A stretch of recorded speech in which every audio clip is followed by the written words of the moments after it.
তো আপনি যে প্রশ্নটা করলেন, আমরা কিন্তু আহ, আমরা এই ফেস দ্য পিপল অনুষ্ঠানেই কিন্তু আমরা এই গত সরকার পালিয়ে যাওয়া যে আওয়ামী লীগের সরকার, আর সেই সরকারের পালিয়ে যাওয়ার আগে আমরা দীর্ঘদিন ধরে কথা বলছি।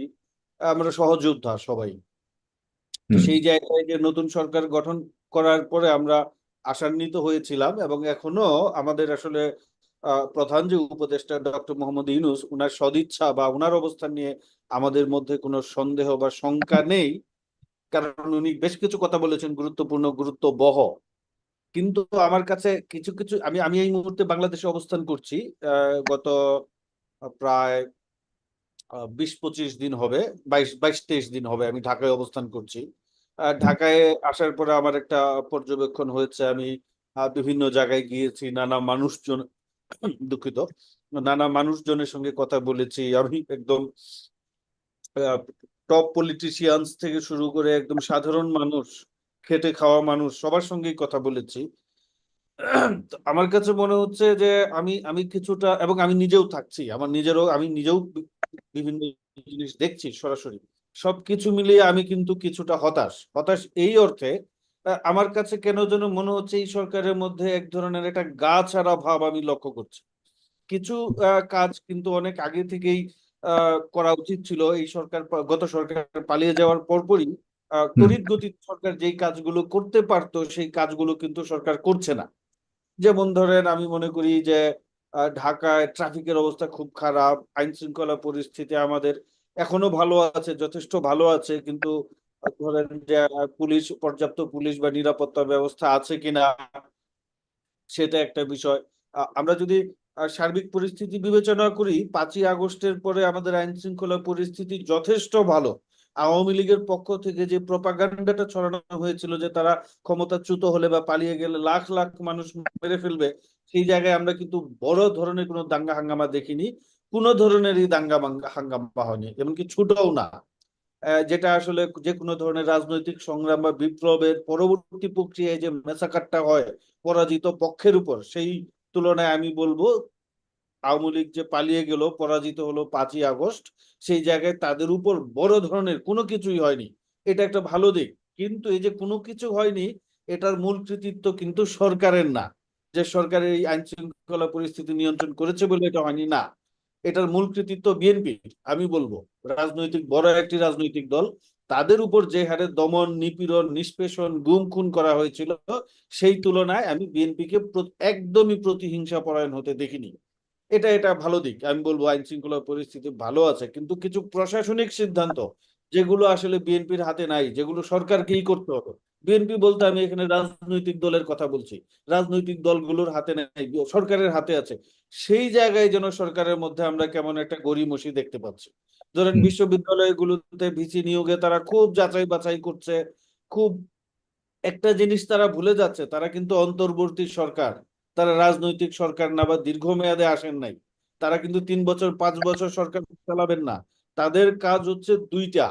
একটা হচ্ছে একটা সুষ্ঠু ও অবাধ নির্বাচনের ব্যবস্থা নিশ্চিত করা, যেন একটা নিরপেক্ষ স্বচ্ছ নির্বাচন হয়, জনগণের মনোনীত প্রতিনিধিদের হাতে দেশটা যায়। দ্বিতীয়ত হচ্ছে এই যে গণহত্যা হয়েছে বিগত সময়ে, গুম হয়েছে, খুন হয়েছে, তাদের বিচারের ব্যবস্থা করা। কারণ আমরা চাই এই গণহত্যাকারীদের বিচার যেন কোনো রাজনৈতিক সরকারের হাতে না যায়। কারণ এতে বিতর্কের সুযোগ থাকবে। কখনো কখনো বলবে যে তার অপরাধের মাত্রা অনুযায়ী প্রতিহিংসার জায়গা থেকে অতিরিক্ত সাজা দেওয়া হয়েছে। আবার কখনো অভিযোগ উঠতে পারে যে তার অপরাধের মাত্রা অনুযায়ী কম সাজা দিয়ে বাঁচিয়ে দেওয়া হয়েছে। রাজনৈতিক দলগুলোতে এটা হতে পারে, আমি হুম। বলছি না যে হয় না। সেই জায়গায়, সেই সংখ্যা থেকে আমরা বলছি এই নিরপেক্ষ অন্তর্বর্তীকালীন সরকারের অধীনে এটার বিচার করে ফেলা উচিত। এই যে আমি দুইটা কথা বললাম, নির্বাচন এবং বিচার, এইখানে কিন্তু আমি এই সরকারের কোনো দৃশ্যমান অগ্রগতি লক্ষ্য করিনি। 1 মাসের বেশি সময় হয়ে গিয়েছে। তারা বিশাল সংস্কার করবেন, তারা অনেক কথা বলছেন, যে তারা সংবিধান পুনর্পাঠ করবেন, এই করবেন, সেই করবেন।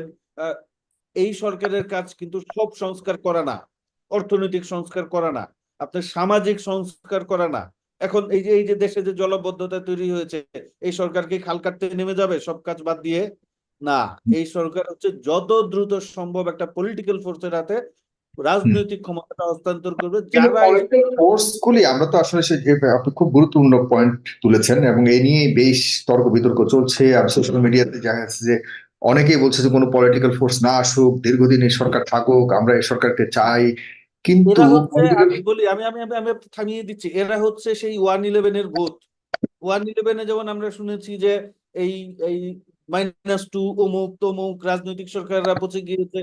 একটা জিনিস মাথায় রাখতে হবে, এই সরকারের কাজ হচ্ছে রাজনৈতিক দলগুলো যে পচে গিয়েছে, তারা এরকম একটা পরিস্থিতি তৈরি করবে যেন রাজনৈতিক দলগুলো আর পচে কিন্তু পচে রাজনৈতিক না। দলগুলো কি আসলে সেই পুরো প্রস্তুতি আছে রাজনীতিতে তাদের? নয়া। আমি যদি বিএনপির কথা বলি, বিএনপির আজকে মহাসচিব নিজেই বলেছেন যে আমাদের এমন কিছু করা যাবে না যে কারণে আমাদেরকেও একই অবস্থা বরণ করতে হবে যে অবস্থা বরণ করেছে আওয়ামী লীগ। এবং হ্যাঁ, তাদের সব বিভিন্ন এখন পর্যায়ের নেতা নেত্রীদের আমি বিরুদ্ধে আমি তো কিন্তু আমি বিভিন্ন আমি তো ধরনের বলছিলাম চাঁদাবাজি থেকে বিভিন্ন জাফর ভাই, অভিযোগ রয়েছে। এগুলোই তো মানুষ দেখছে। আপনি কি মনে করেন, তার কি না প্রস্তুত আমি তো একটা ভালো আমি তো নির্বাচন করার জন্য? অবশ্যই প্রস্তুত। বাংলাদেশের প্রত্যেকটি আওয়ামী লীগ বাদে, সেই গণহত্যাকারী দল বাদে সবাই নির্বাচনের জন্য প্রস্তুত। এবং উনি যেটা মহাসচিব সাহেব যেটা বলেছেন যে এরকম কিছু করা যাবে না যেন আমাদের সেই পরিণতি বরণ করতে না হয়, তারা তো তাদের দলের শতাধিক নেতা কর্মীকে বহিষ্কার করেছে। হুম। তাদের দলের নেতাকর্মী যাদের বিরুদ্ধে চাঁদাবাজি বা সন্ত্রাসী কর্মকাণ্ডের অভিযোগ আছে, তাদের বিরুদ্ধে দলের পক্ষ থেকে মামলা করা হয়েছে। হুম। আপনি দেখেন অতীতে কোন দল নিজ দলের নেতা কর্মীর বিরুদ্ধে চাঁদাবাজির অভিযোগে মামলা করেছে কিনা? যুব দলের নেতার বিরুদ্ধে মামলা করেছে চট্টগ্রামে।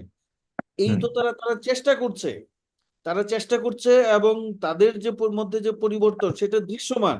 কিন্তু ওই যে 111-এর যে ভূত আমি বললাম, তারা তো রাজনৈতিক সরকারের হাতে ক্ষমতা হস্তান্তর করতে চায় না, এবং তাদের পক্ষে রাজনীতি করে ক্ষমতায় আসাও সম্ভব না।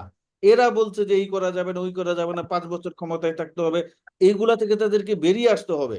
এবং তারা কি করছে? তারা তো এসব কথা বলে, নানা আহ, ভুংবাং কথা বলে কিন্তু তারা আওয়ামীদেরকেই আমি বলবো পুনর্বাসন করছে। আজকে জাহাঙ্গীরনগর বিশ্ববিদ্যালয়ে প্রো ভিসি হিসেবে নিয়োগ দেওয়া হয়েছে একজন আওয়ামী পন্থী শিক্ষককে, যিনি 2018 সালে জাহাঙ্গীরনগর বিশ্ববিদ্যালয়ের যে দুর্নীতিবাজ ভিসি ছিলেন ফারজানা, উনার বিরুদ্ধে যখন ছাত্র শিক্ষকদের আন্দোলন গড়ে উঠেছিল, উনি ওই আন্দোলনে আওয়ামী লীগের পেটোয়া বাহিনীর পক্ষ হয়ে উনি ছাত্র শিক্ষকের উপর হামলা করেছেন। তাকে এই সরকার কিভাবে প্রভিসি পদে নিয়োগ দেয়? আপনি আমাকে বুঝান। এই এই এরকম আজকে আমি দেখেছি প্রেস ক্লাবের সামনে প্রকাশকরা মানববন্ধন করছে। তা আমি জিজ্ঞেস করলাম, ভাই আপনারা মানববন্ধন করছেন কার বিরুদ্ধে? কি তারা বলছে? সংস্কৃতি বিষয়ক উপদেষ্টা গোপনে বাংলা একাডেমিতে আওয়ামী লীগের আমলে যেসব প্রকাশকরা সুবিধা নিয়েছে, শেখ মুজিবের নামে স্তুতিগাথামূলক বই প্রকাশ করে ব্যবসা করেছে, ভারতীয় বইয়ের বাজার সৃষ্টি করেছে, তাদের সঙ্গে তিনি বৈঠক করেছেন। তার মানে কি, এই সরকারের ভিতর আপনার আওয়ামী লীগের প্রেতাত্মা আছে, আওয়ামী লীগের ভূত আছে। তারা আমাদেরকে নানাভাবে কথাবার্তা বলছে যে আমাদের এই সংবিধান পুনর্লিখন করতে হবে, আমাদের সংস্কার করতে হবে, আমাদের 5 বছর ক্ষমতায় থাকতে হবে, এই সরকারকে এই করতে হবে সেই করতে হবে। তারা হচ্ছে কালক্ষেপণ করছে, কালক্ষেপণ করে এই আওয়ামী লীগকে আবার, এই গণহত্যাকারী আওয়ামী লীগকে ক্ষমতায় বা রাজনীতিতে ফিরিয়ে আনার রাস্তা তৈরি করছে বলে আমার সংখ্যা হচ্ছে। এটা আমাদের কিন্তু আমাদেরকে, এই যে আমি যেটা বললাম, এই যে সরকারের মধ্যে একটা গা ছাড়া ভাব, আপনি দেখেন সিভিল অ্যাডমিনিস্ট্রেশনে আওয়ামী লীগের রেখে যাওয়া লোকজনই আছে যারা গণহত্যার সঙ্গে জড়িত ছিল। এরা এরা এরা এরা গণহত্যার সঙ্গে জড়িত, এইসব সচিবরা, স্বরাষ্ট্র এবং সচিব। পুলিশ, বিশেষ করে পুলিশ অ্যাডমিনিস্ট্রেশন তো আছেই। হ্যাঁ। এই সরকার আসার পরে সেনাবাহিনীতে একটি জিওসিও পরিবর্তন করা হয় নাই। এই জিওসি কারা? বিগত এই পালিয়ে যাওয়া সরকারের নিয়োজিত জিওসি। আপনি হুম। বিগত সরকারের টোটাল মিলিটারি এবং সিভিল ব্যুরোক্রেসি রেখে, তাদের সেট আপ রেখে আপনি কতটা পরিবর্তন করতে পারবেন? এখন আমরা তো ধরে নিতে পারি এই যে তারা আহ কিন্তু নির্জীব কিন্তু আমি আমি নিজেও কথা বলেছি বিভিন্ন পর্যায়ের বড় বড় যারা অফিস সামলাচ্ছেন, খুব শীর্ষ নেতৃত্বের যারা আছেন আর কি, সিভিল অ্যাডমিনিস্ট্রেশন, তারা বলছে যে আমরা কাদেরকে আনবো, যেই অন্যদেরকে যে আনবো বসাবো সেই লোক তো আমাদের নাই, আমাদেরকে তৈরি নাই করতে নাই, হবে, ঠিক সময়টা বলে দিতে নাই। হবে। আপনার আপনি আপনি এমন ধরনের চুক্তিভিত্তিক নিয়োগ দেন। আপনার যদি এই এই যে আমাদের যে 70 আমাদের মনে হয় 83 জন বা 85 জন সচিবের পদ আছে, এই এরা সবাই যদি আওয়ামী পন্থী হয়, আওয়ামী প্রেতাত্মা হয় তাহলে আপনি তারা বলছে যে জুনিয়রদের নিয়ে আসেন। দুই থেকে তিনটি লেয়ারে মানে মোটামুটি সকল স্তরেই আই মিন সকল এগুলা জায়গাতেই ঠাকুর ভাই, স্থানীয় এগুলা সরকারের লোকজন দায়িত্বহীন এখন পর্যন্ত কথাবার্তা, বসে আছে। এগুলা হুম, এগুলা দায়িত্বহীন কথাবার্তা, এগুলো বোগাস কথাবার্তা। আপনি যদি না পারেন আপনি চুক্তি ভিত্তিক নিয়োগ দেন, সচিব পদে তো চুক্তি ভিত্তিক নিয়োগ দেওয়ার রেওয়াজ আছে। আপনি চুক্তি ভিত্তিক নিয়োগ দেন। আপনি পুলিশ ফিরে আসছে না, আপনি দ্রুত নিয়োগ প্রক্রিয়া শুরু করেন, আপনি ইমিডিয়েট নিয়োগ দেন। আপনি আপনি সংক্ষিপ্ত স্বল্পমেয়াদী প্রশিক্ষণের মাধ্যমে পুলিশের কর্মকর্তা নিয়োগ দেন। আপনি হুম। আপনি তো আমার লোক নাই, এই নাই সেই নাই বলে আপনি চুপ করে বসে রাখছেন। তার মানে তাদের পরিকল্পনা কি? এমন একটা পরিস্থিতি তৈরি করা যেন দেশের মানুষ বিরক্ত হয়, ক্ষিপ্ত হয়ে বলা শুরু করে আওয়ামী লীগই তো ভালো ছিল। তার মানে কি? যে আওয়ামী লীগের ফিরে আসার, রাজনীতিতে ফিরে আসার রাস্তা তৈরি করে দিচ্ছেন প্রকারান্তরে, বলে ভারসাম্যপূর্ণ পরিস্থিতি তৈরি করতে হবে। আওয়ামী লীগের সঙ্গে আবার ভারসাম্যপূর্ণ পরিস্থিতি কি?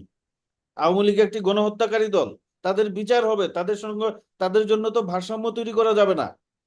তারা দল গুছাবে কি, তারা রাজনীতি করবে কি? আপনার এতক্ষণে তো আওয়ামী লীগকে নিষিদ্ধ করা উচিত। এই সরকারের আপনি দেখেছেন র্যাব বিলুপ্ত করার কোনো কথা বলেছে, উদ্যোগ নিয়েছে? র্যাব তো একটা কুখ্যাত বাহিনী, তারা তারা তারা নিষেধাজ্ঞাপ্রাপ্ত বাহিনী, তাদেরকে নিয়ে তো তাদের কোনো আলাপ নাই। এরা হচ্ছে এমন সব বিষয়ে কথা বলছে, অপ্রয়োজনীয় কথাবার্তা বেশি বলছে, যে তারা আমরা এই সংস্কার করব, ওই সংস্কার করব। ভাই, আপনার যেগুলো জরুরি কাজ সেগুলো করেন। এই এদের কাজ দেখে মনে হচ্ছে এবং হয় খুব তারা দুঃখজনক ব্যাপার, একটা সেক্টরকেও এখন পর্যন্ত আমরা ফুললি ফাংশন করতে পেরেছি বলে আমরা আর দেখিনি, আপনি ফুললি দেখেন ফাংশন। 5 তারিখের পরে তো অধিকাংশ বিশ্ববিদ্যালয় থেকে ভিসি প্রো ভিসি পালিয়ে গিয়েছে। হুম, এখনো আপনার এই যে আস্তে আস্তে নিয়োগ হচ্ছে, আপনার এখন এই মুহূর্তে তো এই ভিসি প্রো ভিসি নিয়োগের জন্য কি 1.5 মাস লাগে? আপনি তো জানেন বিশ্ববিদ্যালয়ের শিক্ষক গুলা কারা ভালো, কাদের একাডেমিক রেজাল্ট ভালো, কাদের বাইরে পিএইচডি ডিগ্রি আছে। আপনি 3 দিন সময় দেন যে প্রত্যেকটা বিশ্ববিদ্যালয়ে ভিসি প্রভিসি ট্রেজারার নিয়োগ করব। আপনারা ওপেন কল দেন, সিভি পাঠান আপনারা মিনিস্ট্রিতে। সেখানে আপনারা দেখেন কাদের কাদের বিদেশে ভালো বিশ্ববিদ্যালয়ে ডিগ্রি আছে, কার কটা জার্নাল আছে, লিস্টেড করে দ্রুত নিয়োগ দেন। এইভাবে যদি আপনি আমি বললাম তো ওই যে দীর্ঘসূত্রিতার 2টা কারণ হতে পারে। একটা হতে পারে তারা এই এই সরকার পরিচালনার জন্য যোগ্য না, তাদের হুম। কোনো ক্যাপাসিটি, অথবা তারা ওই যে কালক্ষেপণ করে গড়িমসি করে এই আওয়ামী লীগকে ফিরিয়ে আনার চেষ্টা করছে। গতকাল যদিও আমি দেখেছি যে বিএনপির ভারপ্রাপ্ত চেয়ারম্যান জনাব তারেক রহমান সাহেব বলেছেন যে এই সরকারকে আহ, আমাদের সর্বোচ্চ সহায়তা করতে হবে যেন এই সরকার কোনোভাবেই ব্যর্থ না হয়। বাট একই সঙ্গে উনি আরেকটি কথা বলেছেন, এটাও খেয়াল রাখতে হবে সরকার যেন নিজের কারণেই নিজের ব্যর্থতার কারণ হয়ে না দাঁড়ায়। Exactly, right. সবাই সহায়তা করছে, বিএনপি করছে, রাজনৈতিক দল করছে, মানুষজন করছে, সবাই সহায়তা করার জন্য প্রস্তুত। কিন্তু কেন যেন মনে হচ্ছে যে জনাব তারেক রহমান সাহেব যেই কথাটা বলেছেন, যেন নিজেদের কারণে সরকার ব্যর্থ না হয়, তারা এখন নিজেরাই ব্যর্থ হওয়ার জন্য খুব এগিয়ে যাচ্ছে, নাচানাচি করছে। আমাকে যদি বলেন, আমি বলবো যে এই 1 মাসের যে পারফরমেন্স, আমি তো মোটামুটি প্রায় 20-25 দিন ধরে দেশে আছি, আমি সরকারের পারফরমেন্স খুব হতাশ। আমি খুবই হতাশ। কিছু কাজ করলে আপনারা দ্রুত জানেন, কাজ করার সুযোগ ছিল, আমার কাছে সেটা পরিলক্ষিত হয়নি। প্রিয় দর্শক, আপনারা জানেন যে আন্দোলন যখন চলমান তখন বিদেশ থেকে শুধুমাত্র কয়েকজন মানুষ কথা বলতেন এবং বাংলাদেশের যে ঘটনাবলী থেকে তথ্য সংগ্রহ করে আপনাদেরকে দেখার বা শোনানোর সুযোগ করে দিতেন। তার মধ্যে অন্যতম সাংবাদিক হিসেবে কাজ করেছেন ডক্টর মারুফ মল্লিক। তিনি নতুন সরকার আসার পর এই মুহূর্তে দেশে অবস্থান করছেন, দেশ থেকে এখন সার্বিক বিষয়গুলিকে তিনি নিজ চোখে দেখে কথা বলছেন। সুতরাং তার দেখা যে চিত্র আমরা এখন শুনতে পেলাম তাতে মোটামুটি তিনি হতাশ। কিন্তু আপনারা কতটুকু হতাশ, যারা দূর থেকে দেখছেন, প্রবাস থেকে যারা বাংলাদেশকে অনুভব করছেন, সেই জায়গা থেকে আপনারা কতটুকু আশাবাদী, কতটুকু হতাশ, এবং বাংলাদেশ থেকে যারা দেখছেন তারাও আপনারা হতাশ কিনা নাকি আমরাও আশাবাদী? আপনাদের মন্তব্য অবশ্যই প্রয়োজন। আপনার কমেন্ট বক্স খোলা রয়েছে, সেখানে আপনাদের মন্তব্য জানাবেন। আর অবশ্যই আপনাদেরকে যুক্ত করবো। অর্ধেক অনুষ্ঠান শেষ করার পর আমি লিঙ্ক কমেন্ট বক্সে দিয়েছি, ইউটিউবের কমেন্ট বক্সে অবশ্যই একটু লক্ষ্য রাখবেন। সেখানে ইউটিউবটাকে আপনারা সাবস্ক্রাইব করবেন এবং সেখানে মেম্বারশিপ অপশন আছে। যারা মেম্বারশিপ নেবেন তাদেরকে আমি প্রশ্ন করার ক্ষেত্রে একটু গুরুত্ব দেওয়ার চেষ্টা করি। Doctor Mostafa Sarwar, please. একই প্রশ্ন।